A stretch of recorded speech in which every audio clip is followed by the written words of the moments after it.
Good afternoon. I'm John Lindahl, and I'd like to welcome you to the Nebraska State Historical Society's Brown Bag Lecture Series, held here at the Nebraska History Museum every third Thursday of every month. A detailed schedule for this series, as well as information about all the Historical Society's programs and services, can be found on the Society's website, which is nebraskahistory.org. Before I introduce today's speaker, I want to thank the Nebraska State Historical Society Foundation for funding the filming of these lectures. Their financial support allows us to tape and broadcast these programs on public access television.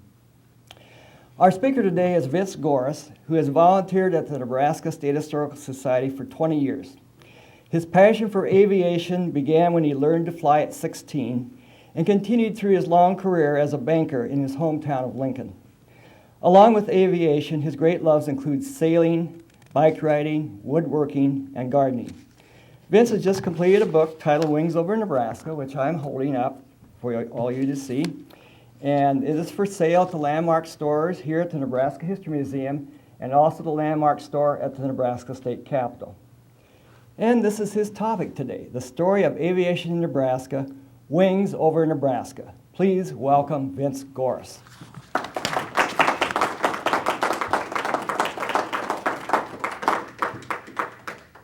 Thank you, John.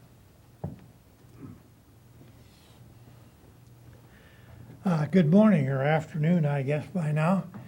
I got interested in the old photographs that we have at the State Historical Society when I first started volunteering. And John and a crew were cataloging the McDonald collection, and there was quite a number of pictures of 1920s and 30s of aviation activity in Lincoln. And that led me on to other collections which John had me work on and catalog. And then I blame him for all that happened after that, because he's the one that decided we ought to do a book, and I got involved. And John, thank you, it's been fun. And got to give him a lot of credit for the final project. And we really need to give Gary Peterson of Walton and Lincoln credit for the cover. John got him to volunteer to fly his beautiful Walco UPS-7, a plane of the mid-30s, out around Chimney Rock, and we got this beautiful picture for the cover. And it's selling quite a few of the books that wouldn't get sold otherwise, I think, because it's such a beautiful cover. And I get feedback from a lot of places. But we probably better move on. I put this program together for about an hour and 15-minute program for the Lifelong Learning Project at the university, and I didn't cut it back. I'm just going to go through some of the things a little bit fast, and if you run out of time watching before I'm done, don't hesitate to walk out, but I'll try and keep it to an hour or so. Anyway, Montgolfier brothers in France were really credited with being the first balloonists. They were paper makers in Paris and noted when they were burning their excess junk that the paper floated up in the air, and they decided that they ought to experiment with sacks, which they did, and eventually built a balloon to fly. And so they built the first balloon. But it became very popular because it was really the first way that men got into the air. And so late 1800s, early 1900s, balloon people toured the country and did balloon flights. And this is one in Polk, Nebraska, that's kind of interesting because you can see the couple automobiles and a car, in a wagon. Yeah, I touched this thing, it's very tender. Horse-drawn carriage as well as cars, and the people in their clothing in that period. Quite a lot of that was done, and it turned out to be very interesting for a lot of people. The next move up was airships, where you had a lighter than air vehicle. You put a little engine on it and a rudder and could fly it around. Baysdorf brothers in Omaha saw a guy do this in Omaha and became acquainted with him and built their own. So this is a Nebraska-built airship by the Baysdofer brothers in Omaha. Very inventive men. They had one of the first cars in Omaha, first motorcycle. Did all sorts of repair work on engines and designed and built and merchandised a very successful spark plug in those early days. This is them over Omaha. Then we move on to some of the early flights in Nebraska. This is a Wright airplane at the Nebraska State Fair in 1910. The Wrights trained a number of pilots and sent them around the country giving demonstrations. And a guy by the name of Arch Hoxsey flew the Wright airplane at the Nebraska State Fair. There it is over the grounds. He then unfortunately had a bit of a crash into the horse barns out there. He was not seriously injured, but the airplane was pretty much destroyed. He then went on to California flying exhibits for the Wright brothers, set an altitude record out there, but also crashed and was killed. And as I started being involved in this I find out that Arch Hoxsey was born in Nebraska, lived some of his early years in Atchison. And when his father died, he and his mother moved on.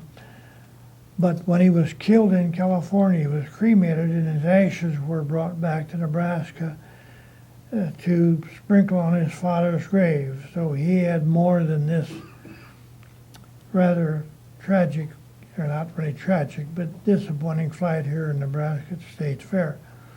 But it drew a lot of people and they got paid big bucks for it.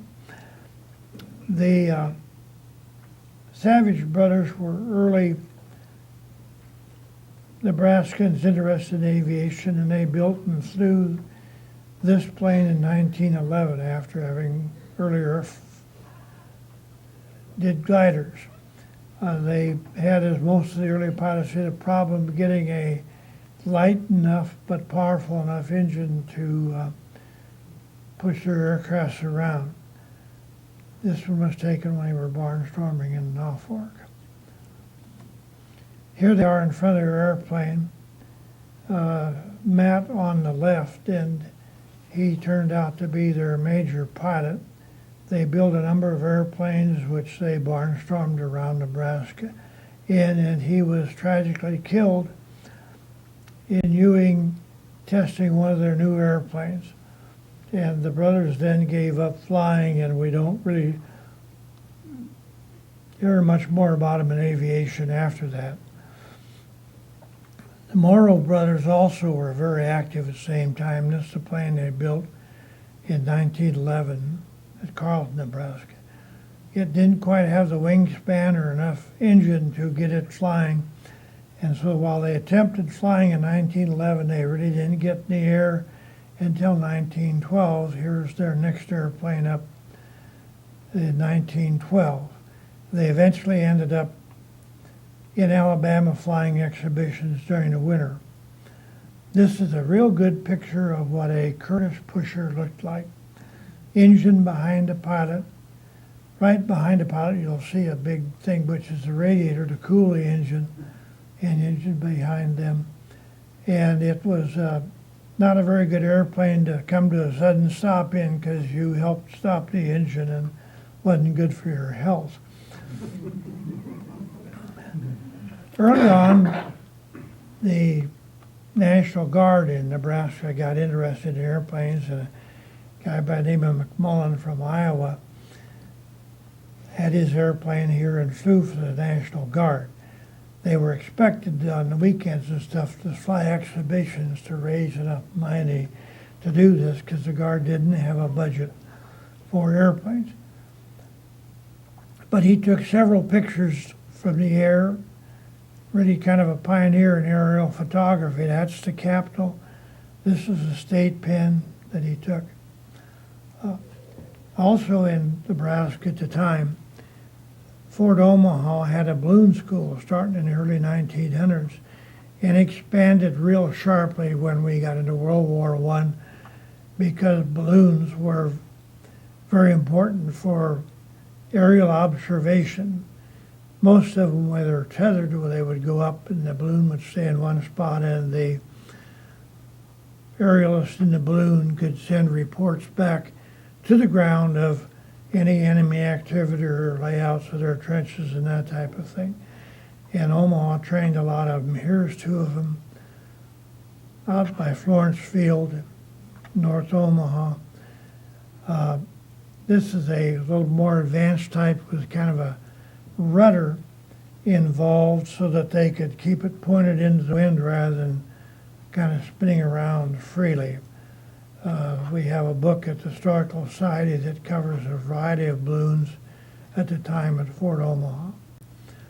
Getting back to Lincoln right after the war, a fellow by the name of Earl Ball was involved in designing and building this airplane called the Lark. Very light airplane with a monocoque fuselage, which was built of thin sheets of plywood rather than a normal frame with canvas over it. This little airplane was quite successful in terms of performance, but in the 1920s, when they tried to make a business out of selling it publicly, its price of a little over $1,000 was too much for most people when they could buy a war surplus Jenny for a very few $100s. And so they never really had strong production, but it was a very interesting early airplane. Also in World War I, Nebraska had an ace named Orville Ralston, who was left dental school at the university to train as a pilot, first in Canada, then in Texas, and then in England. And here's a picture of him in front of a SE-5 when he was a member of the 85th Squadron of the Royal Air Force in France. And when he got his first victories, he kept a log or a diary of, you might say, or a journal of his time in the service. And so we've got some very interesting things. And in the book, we printed a page or two of his log when he's flying, and one where he makes 2 aerial victories. This is the SE-5, which the 85th Squadron was flying at the time. And this is a rather famous public picture. You'll see this in a lot of publications. But it's a very interesting picture of their planes at the time. Then Orville moved on to 148th Squadron of the United States Army Air Corps. And this is his flight in in France. He's the second from the right there. The taller man in the center is Elliot Springs. He did a real good job of writing a very popular book about being a fighter pilot during that period of time. And he wrote several other novels. He then took over his father's business of Spring Mills when his father died, and became a very successful businessman, making that firm grow very rapidly. Getting back to Nebraska here, but still in the Army, this is Lieutenant Wagner and Sergeant Ensel Chambers. Ensel was a parachutist and set in Kansas City a new aerial record of 22,800 feet that he parachuted from that high altitude, free-falled a long way, and then opened his chute. Here he is. You can barely see him on the wing there of this de Haviland plane, and he's getting ready to jump. Here he is in free fall, and we have a nice picture of him just getting ready to land. He eventually ended up here in Lincoln with Ray Page's Lincoln Standard Aircraft Company, and eventually ended up as director and plant manager there, but was a part of the Ray Page aerial pageants and did a lot of parachuting for public exhibition. Here's a Lincoln Standard Tour about really one of the first airplanes that we turned out, and if I've got my directions and locations right, that's the orphanage that the Catholics ran on South 27 during the 1920s and 30s. St. Thomas Orphanage, I think they called it. This little airplane was quite successful. They redesigned the front cockpit of those Lincoln Standard airplanes, which were training planes left over from World War I. So it'd carry two people, so they could carry passengers with this airplane and get two people in and get $5 or so out of each of them and make it profitable. They put together and modified quite a number of these. It was quite a popular airplane at the time. When the company was first started as Nebraska Aircraft, they brought the surplus planes back from the East Coast and started assembling in the Industrial Arts Building on the fairgrounds. A lot of people call it Ag Hall. You've probably been in it if you've been to the fair very much over the years. Very interesting internal structure. There's a group now trying to get it preserved as a Nebraska heritage type building, and I don't know whether they're going to be successful or not, but for a short period of time in 1919, 1920, Lincoln Standard assembled planes there before they moved on to their O Street location. Here's an LS-3, a little bit more advanced design of those Lincoln Standards, really modified design. It put two people in the front cockpit and a pilot in the back. Those are all assembled and modified here in Lincoln. It's flown initially at the airfield on about 20th and Calvert, between High and Calvert. They also built one or two of these little airplanes here called the Lincoln Standard Sport Plane. A guy named Swinson apparently designed it. The whole idea was to sell the plans and parts to any amateur builder. And quite a number of these were built by amateur builders. It's very hard to trace them down, but we do have some correspondence in the collection or two of ours where people talk about the guy that owns this airplane now wrote in the 1970s about it, and very interesting correspondence. We got too much stuff to show in a program like this that there's side stories to all these things. Here's the Lincoln Standard LS-5. Plane modified some more with the fuselage modified so that four people sat in front of the pilot and could be used to take four people for rides, and they were trying to organize an airline to go to Wichita in the Southwest. Here's two of these pictures of the planes when Lincoln Standard moved their airport to South 14th, where Lincoln Memorial Park is, and just north there's where the old Lieber's Dairy was. And these planes attempted to get this airline started here again. It was a little early. Flying in weather and the passenger comforts were not all that great, so it took a while before flying became popular with passengers.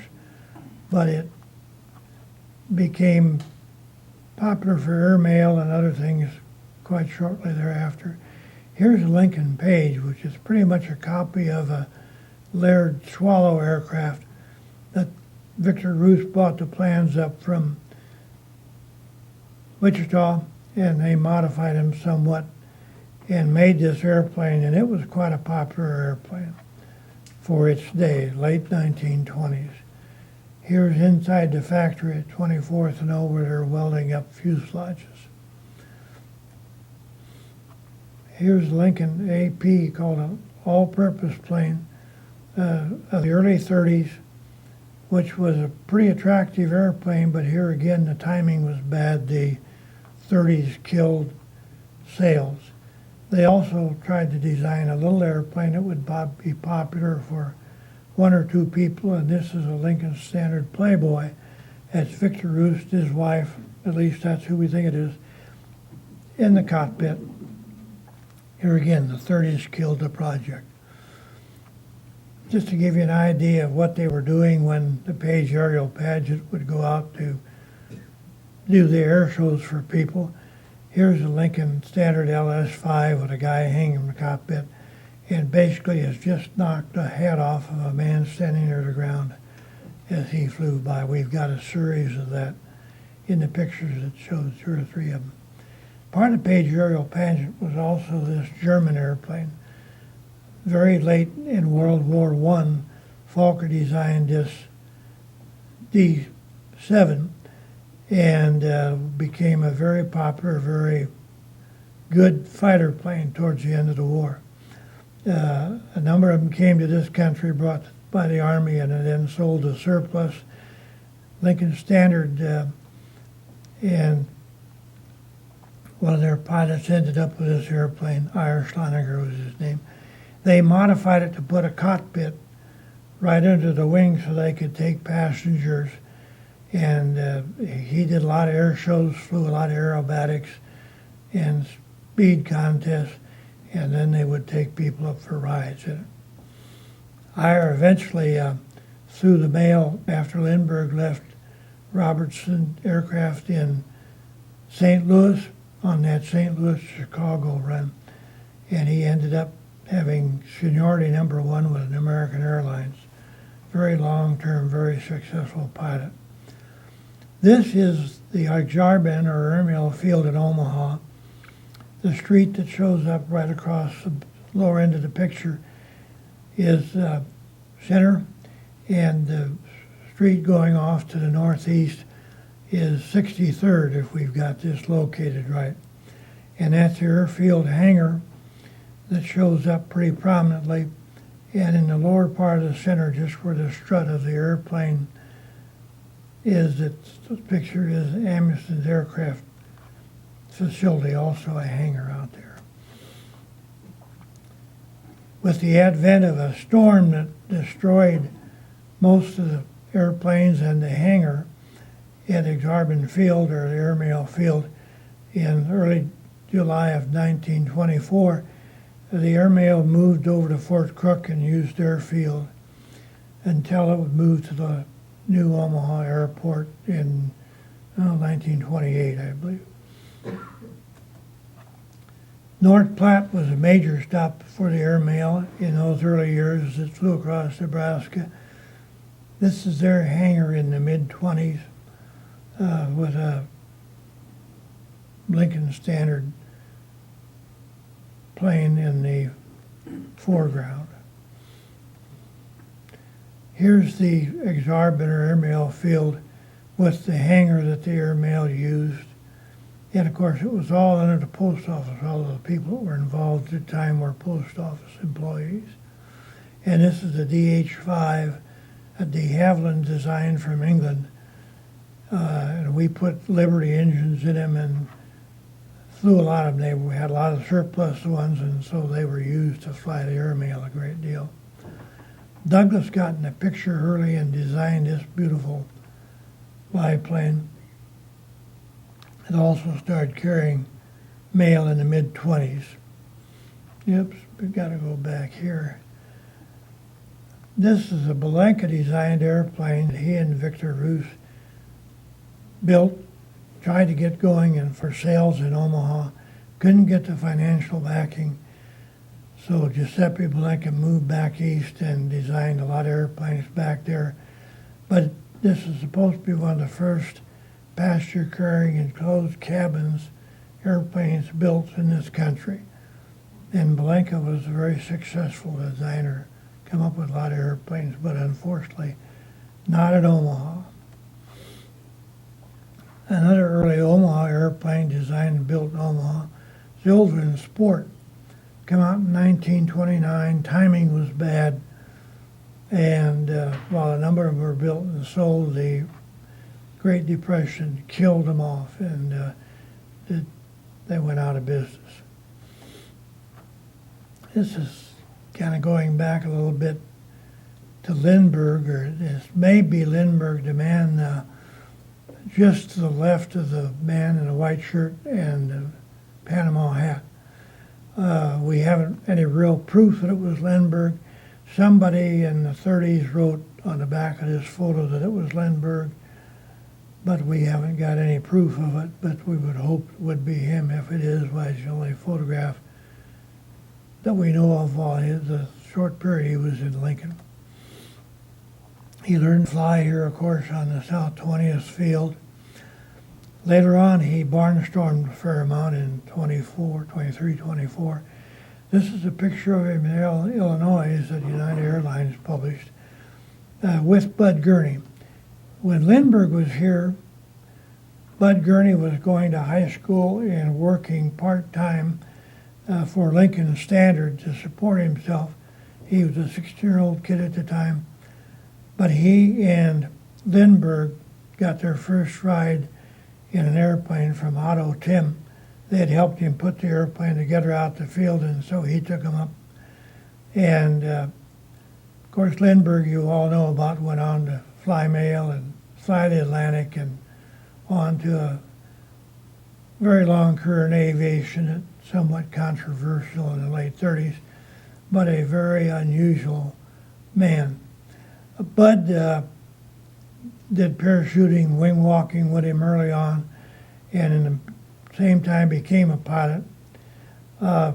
When Lindbergh got the job as chief pilot to fly airmail for the Robinson Company from St. Louis to Chicago, why he hired Bud, and they really have been lifelong friends. We've got a number of letters, reminiscing letters of Bud Gurney's at the Historical Society that are quite interesting. And I believe in the book we've got one or two excerpts in those. Bud ended up from flying these early, what I'd call crates, to as chief pilot flying the first jet service United Airlines introduced coast to coast. So his career covered a huge amount of aviation. And he's a very good writer, and when he wrote letters to us, he wrote very well, very interesting. Here's a publicity picture Robinson Aircraft used after Lindbergh had flown the Atlantic to advertise their airplane school. It's a rather good picture of Lindbergh. Lindbergh, with his big smile, was quite photogenic, I think. Here's Bud Gurney as senior pilot, senior captain for United Airlines. Lindbergh, after he flew the Atlantic in August of 1927, flew around the country on a goodwill flight, introduced the country to his airplane and promote aviation. He landed in Omaha. They had a pretty good field up there at the time, and then moved on to, I think, St. Louis was his next stop, or St. Joe, Missouri, after that. Here he is in front of his plane, 1927. This is a Nathaniel Dew photographed in Omaha. He was a commercial photographer in the 20s and 30s. If anything happened in aviation, he was there as a photographer. And fortunately, he dated most of his pictures. And if they date him, even though they don't write anything more on them, if it looks like it's something of real interest, you can then go to that date or thereabouts in the newspapers, which we have microfilmed over at the Historical Society, and quite often get the whole story. And it was very, very helpful to the research that I was doing on these early photographs to be able to trace down the story behind many of them. Here we slide back to Lincoln in 1928. This is what's now called the Goodyear factory. This is an Aerosport that was built there in 1928. Coming down the ramp from the second floor, they tied a rope on the back of it and slid him down. This airplane was designed in Lincoln in the mid to late 20s. Some people credit a guy by the name of Johnny Moore that being the designer, but Swinston was also involved.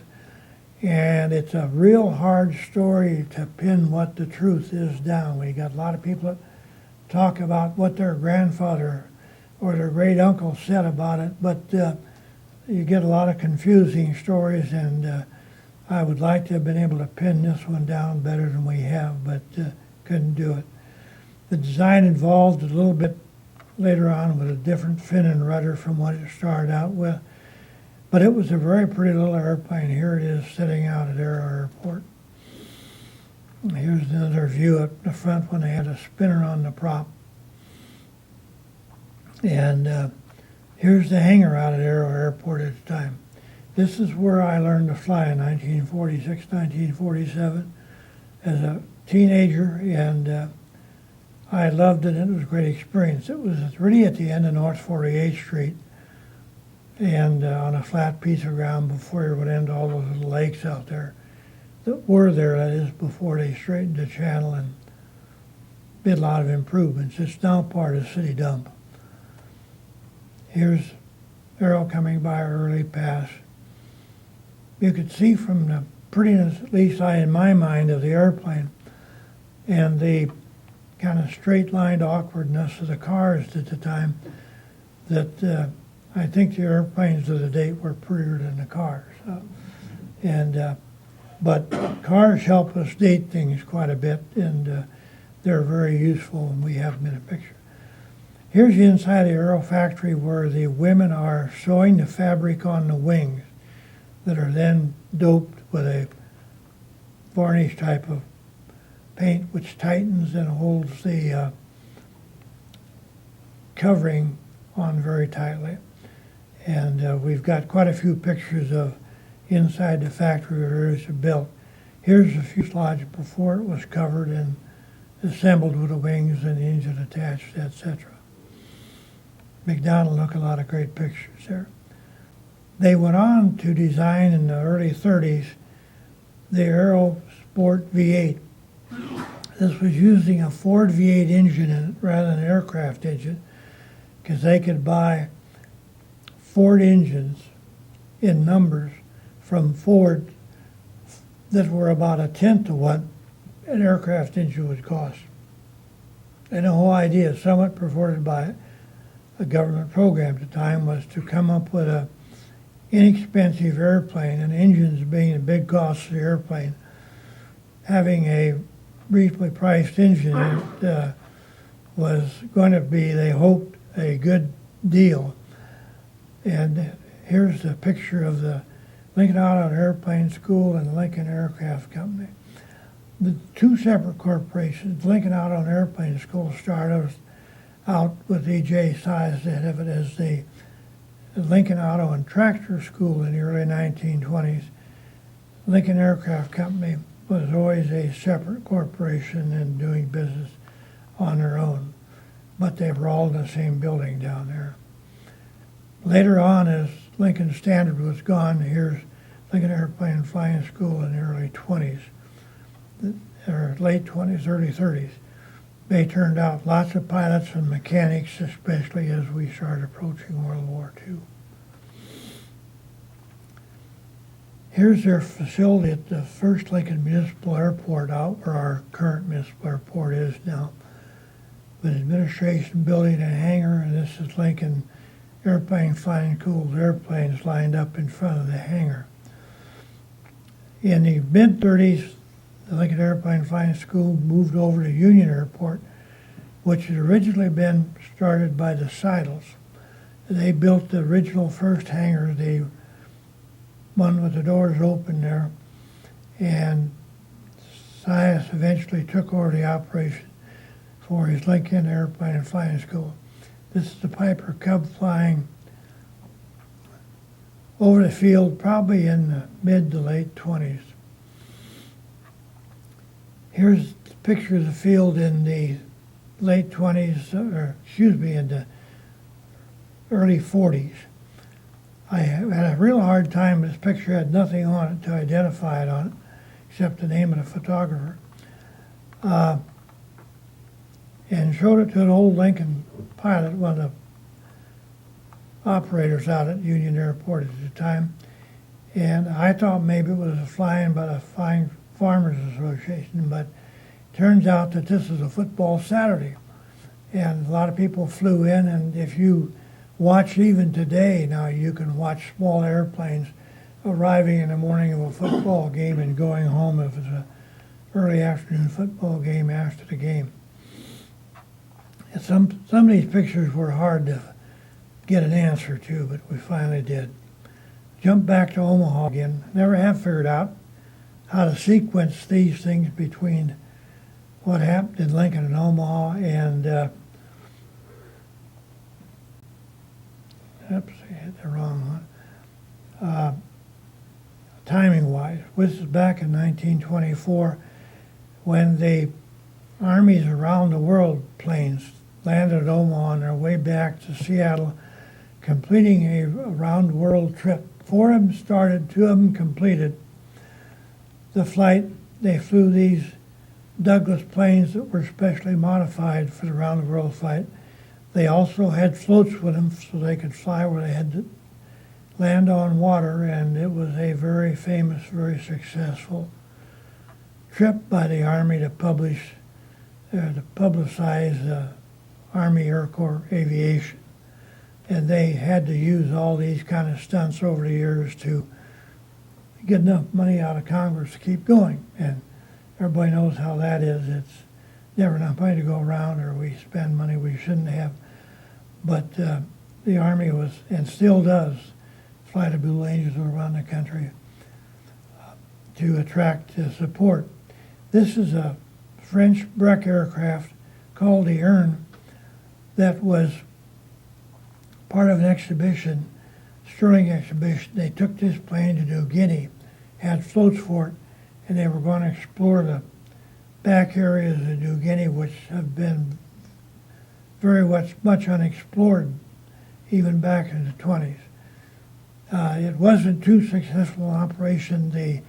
When it was set in that tropical weather on its floats in the water, the glue wasn't as waterproof as they thought it was for the floats, and they began to leak badly, and so they eventually had to leave the remains of the airplane down there to ship the engine back to this country, but that part of their expedition was not very successful. Here we go in the 20s again. Ford Motor Company run what they called the reliability tours. They would get a whole bunch of airplanes and fly around the country promoting aviation and the availability of the airplanes to fly around the country with quite a bit of reliability, which was a real problem in the early days. The coming up with reliable engines until the right engine came along was a real problem. Here's the de Haviland Moth taking off from Carter Lake.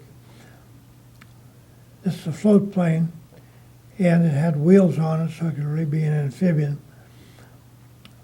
Moths were de Havilands out of England, and a lot of those were training planes during the 30s, and very popular airplane, very easy to fly.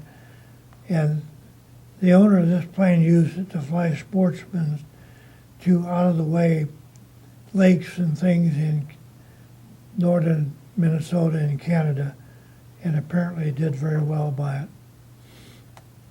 Here's a picture of it on its wheels set at the Omaha Municipal Airport. Very good picture, I think, of that old airplane.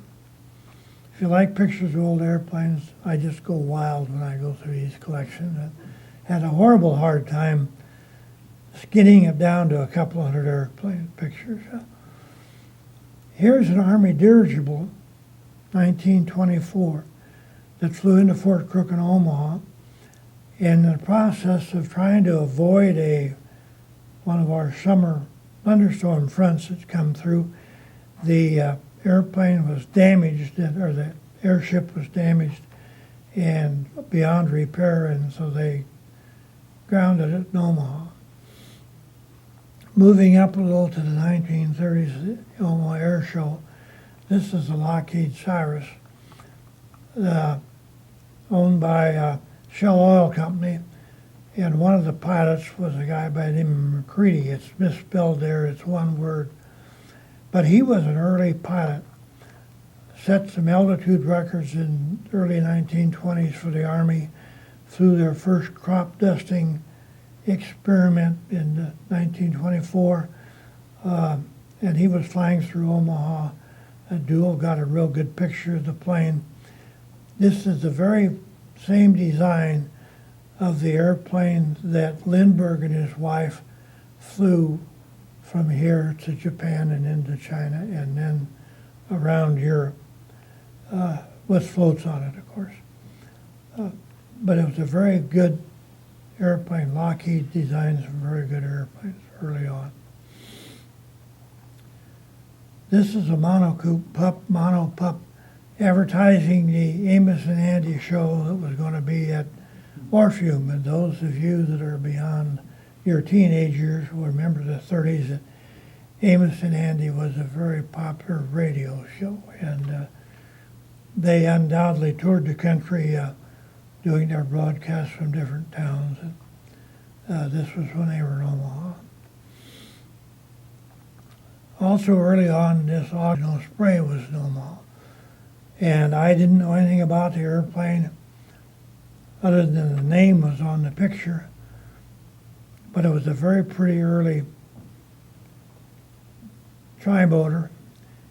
And I eventually got some help from somebody in Lincoln from an earlier one of these deals that I did here in 10 more years ago.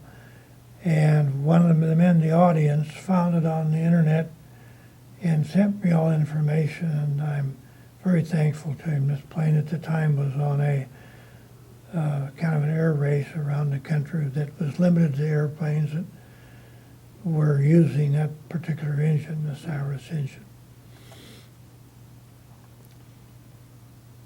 Here's an early Stinson of the Seidels Company when they were trying to get involved in aviation at the airfield of Lincoln, and of course had KFAB.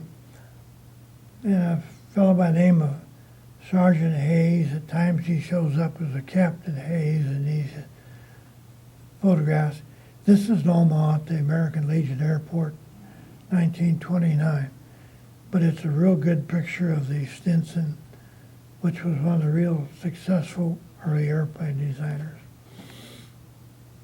Here again we are with an airmail plane in Omaha, a Boeing B-80. It was a big tri-motored biplane that held a number of passengers and quite a bit of airmail.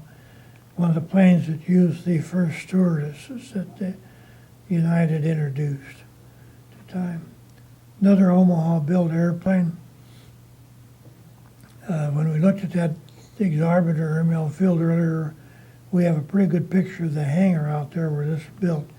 This guy came to Omaha in about 1919, built a few airplanes, died young of pneumonia, I believe it was, and his wife carried on the business until the storm pretty much destroyed everything out there.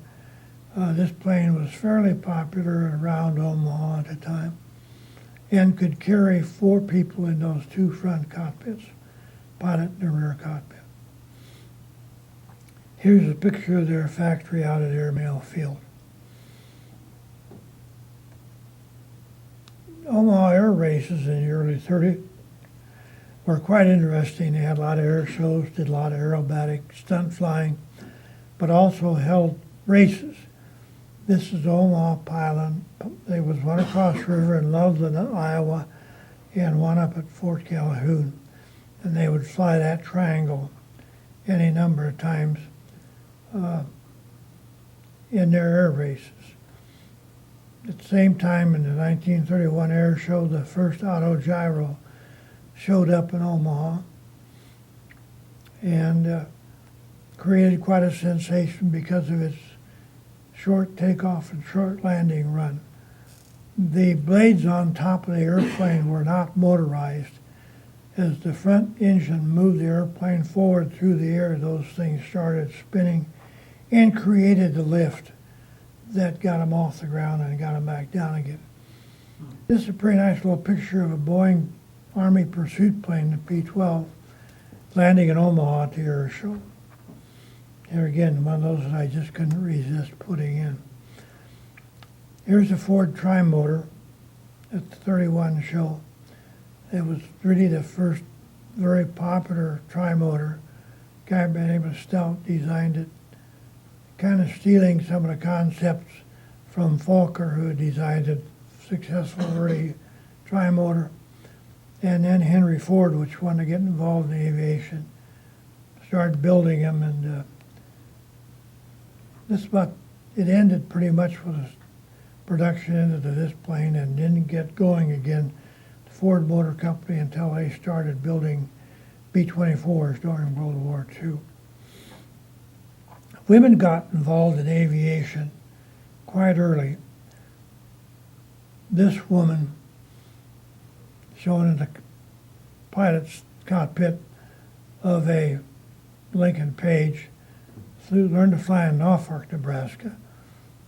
Andy Risser taught her to fly, and she soloed in May or June 1928 and died in a crash in in the summer 1928. But she did get her pilot's license, and she and Louise Tinsley of Omaha were the first two licensed pilots when the government licensing program started out that we know of in Nebraska. This is Louise Tinsley Miller as part of the Civil Air Patrol during World War II. She was a very early woman's pilot and quite successful, barnstormer. There she is in front of a biplane, and I have not been able to identify that airplane. And I hate to have a picture of a make of an airplane that I can't identify, but can't identify that one. She set a couple world's records for stunts in that airplane and became a very popular woman. How am I doing on time? I'm starting to run over. Top 10. This is a picture of Evelyn Sharp.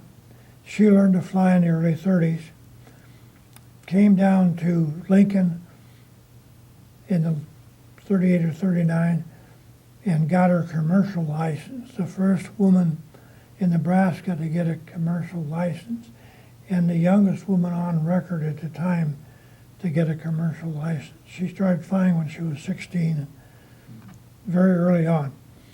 She then went on to teach pilots at early part of World War II, then went into the Women's Flying Corps and ferried airplanes all over the country.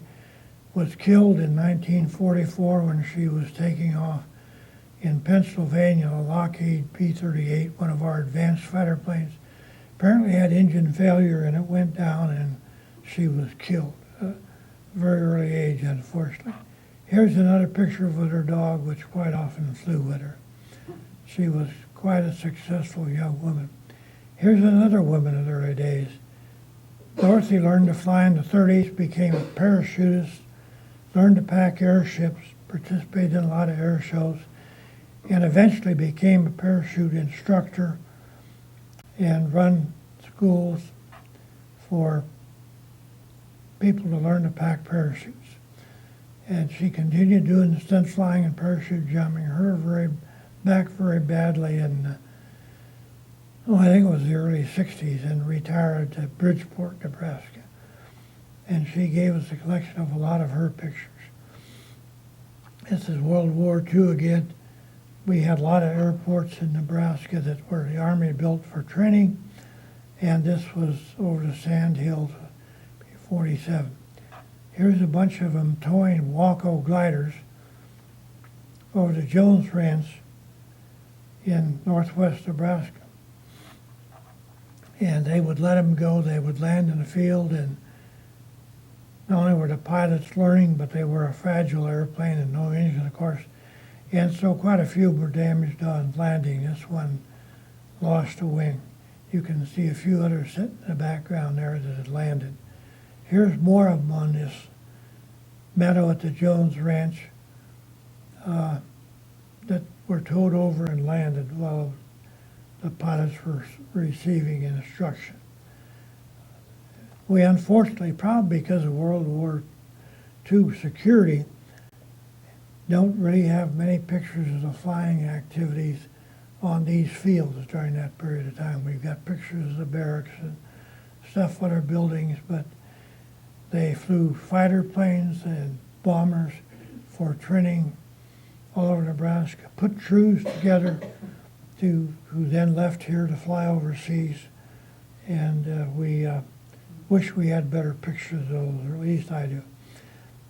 Also in World War II, Martin Bomber Plant was built, and they built around 500 and some B-26s, which are Martin bombers, in Omaha. And they, of course, got made by several other factories throughout the country. It was a very high performance two-engine bomber. In its early days, it was called a Widowmaker because it crashed fairly often. Pilots had to be pretty darn good to fly it. They tell a story about this and a couple other airplanes where they had these women learn to fly them. And then they would fly them to the bases where men were getting instructions in them. And of course, the male ego figured, well, if a woman can fly that airplane, so can I. And they helped to encourage a lot of people to fly some of these airplanes that weren't real reliable. They went on to build B-29s at Omaha. And that's another plane that had teething problems early on. Engines would catch on fire. And it was not a plane that a lot of the early pilots looked forward to flying. And they had some of the women fly these planes around to the different areas so that people could see that women could fly them. Here's a picture of the ground at night in Omaha of a B-29. Here's the Enola Gay over in Guam. It was built in Omaha, dropped the first atomic bomb on Japan. A couple of days later, a plane called Boxcar dropped the second bomb. That plane was also built in Omaha. So we have the honor or the dishonor of building the two atomic bomb droppers. We also had a man that was a photographer for a wing of B-26s in England and Europe. And Ed Rasmussen was his name. He took a lot of pictures over there, and we have them, his widow left them to us at the Historical Society. And this is one of his better ones, dropping bombs over the Normandy beachhead after the invasion. Here's a picture of one that got hit by anti-aircraft fire and went down. This is the caption that he put on the picture. He didn't caption all of them, but we got quite a few of them with captions. And he did some great pictures. Here's an early picture of him bombing an airfield and doing a pretty good job of it too. And we move on to post-World War II a little bit as the National Guard got started. And the Air National Guard of Nebraska has been very successful out here at the Lincoln Airfield. And this is the first plane they flew. This is a gorgeous color picture of a P-51 Mustang. And they flew that for a while, and then they got the Air Force's first really successful jet, Lockheed P-80, which many were built. About 5 minutes. What? About 5 minutes. About 5 minutes, so I'll get out of here as quick as I can. They went on from there to the F-86 Sabre jet. There's a nice flight of them. They then got the Thunder jet, which was photo reconnaissance. Then moved on to the Phantom F-4, which was a reconnaissance airplane. Very ugly looking airplane designed by a computer, they say, but a very good airplane, very successful airplane. They're now flying these Boeing KC-135s. That design celebrated its 50th year about a year ago. Designed by Boeing and has been flying ever since. We're in Nebraska flying This is out at Hastings, Nebraska, where our early doctor out there started flying around to different patients, different hospitals. This is a brand new Jenny JN4 that he's flying, and there flew in, he had a pilot, and he ended up with many airplanes over the years. Very successful. Now we're doing a few crashes. This is an early Jenny that crashed just across Woodward's Council Bluffs, Omaha airplane. And the wrong button or something. No, it's stopping right here, which is probably a good place to stop here. I'm interested in seeing much old airplanes crash. So we can just call this quits here, and because it's running over time, and I should have cooled it down a little bit more than I did. But my heart bleeds every time I call a picture out. And I got it down to 400 that we looked at, and then called down to about 200 for the book. And as John knows, I suffered greatly with every one we excluded. But the book would have been too big. Thank you all.